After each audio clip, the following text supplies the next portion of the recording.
Hi, everybody. Rhiannon here. I am going to tell you a little about the human resources frame according to Bolman and so the central point of the human resources frame is focused on what organizations and people can do for each other. There's an ongoing and historically situated tension within the human resources frame, and this will probably sound familiar to you, but early theorists assumed that employees do not and should not have rights beyond a basic paycheck. And they also assumed that that employees' duty is to work hard and to follow orders. The field later went on to question this assumption, and a newer crop of theorists argued that workers' skills, that their attitudes and energy and their commitment can make or break an organization. So I think we're all familiar with that perspective. The power of our school relies on the quality of our educators and how happy they are in the workplace. And I think that kind of assumption extends to not just to schools, but other organizations as well. And yet there's at the same time a simultaneous tension between that approach and another approach that is, no, you work for me, I pay you, you do what I say. And that's the extent of it, as long as you're getting your paycheck. So I think we know that this tension is ongoing. And so this is something we can reconcile within ourselves around what are the assumptions that we hold about workers and the relationship to the organization. And to what extent does the organization owe workers in return for their work? This frame emphasizes that it's really important to look at how people and organizational interests are aligned. How do they mutually benefit?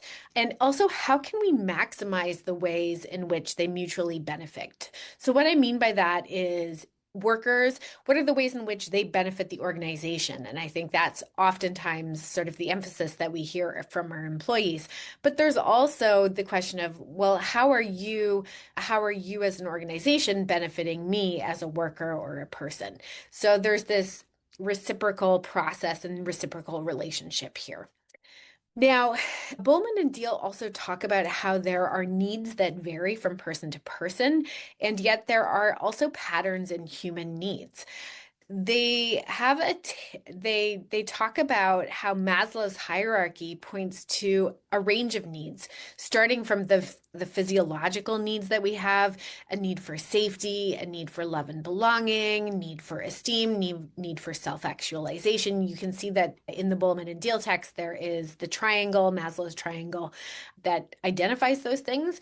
And of course, as you may remember from 101 psychology, self-actualization is at the top. And so, but if we don't have the needs at the bottom filled, that we cannot hope to address the needs that sit on top of that.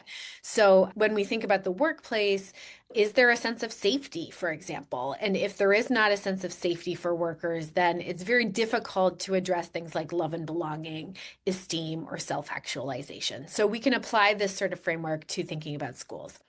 Bolman and Deal also point out that others like Hackman and Oldman point to a range of psychological states that are necessary for motivation at work.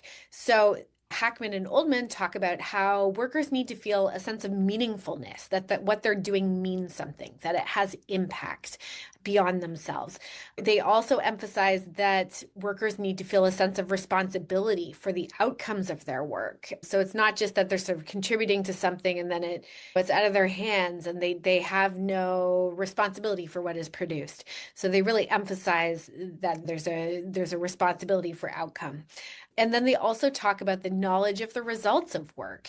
And I think when we apply this to thinking about the work of schools, it seems to me, and you might disagree, but it seems to me that that sense of meaningfulness, we often enter into the profession with a strong sense of meaningfulness. However, sometimes that disappears over time and it gets sort of blunted. And so that might be something for us to think about. And I'm thinking about people who are concerned with issues of staff retention, for example, like are people in the workplace feeling that it's meaningful work that they're doing? And if not, why is that? Like, where is that gap? Because if we're working with children or working with people, we want to feel that our work has meaning and that it's being received in some way.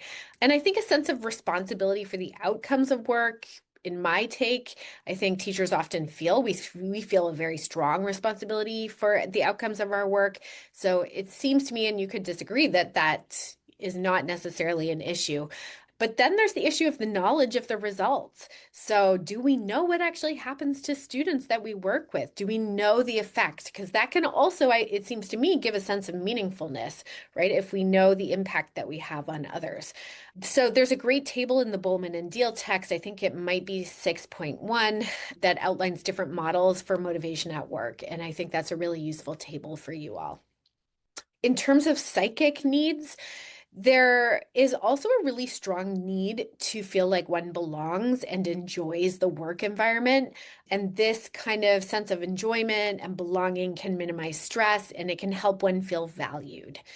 Bolman and Deal also point out that leaders have a responsibility to find ways to make workers feel valued. And so, how this is an ongoing question, how can leaders create a space where workers feel seen, like their contributions are seen, like their contributions are valued, and opening lines of communication and perhaps even gratitude there. And then one last sort of theoretical point that I would like to make is in relation to arduous. So Bolman and Deal talk about arduous and how there are a range of frustrations in the workplace. And we all know this, right? There are a range of frustrations that we experience on a daily basis. And arduous argues that workers try to stay sane by looking for ways to escape the frustrations. And he identifies 6 different ways that workers tend to try to escape such frustration. He talks about how some engage in a complete withdrawal. So that could be chronic absenteeism, not showing up at work. It could also mean quitting and leaving the workplace. The second means of dealing with frustration that Argyris talks about is partial withdrawal. So this would be psychological withdrawal, becoming indifferent, passive, apathetic. I'm sure we all have images in our mind of people who respond that way. And the third way is through restricting their output or deceiving, or he calls it feather bedding or sabotaging things that are happening within the work environment. The fourth way is to try to climb the hierarchy to find a better job. And I wonder how many of you can relate to that, right? So we deal with frustration in our workplace by trying to climb up the totem pole, get some new working conditions, hope for a job that's better in whatever way.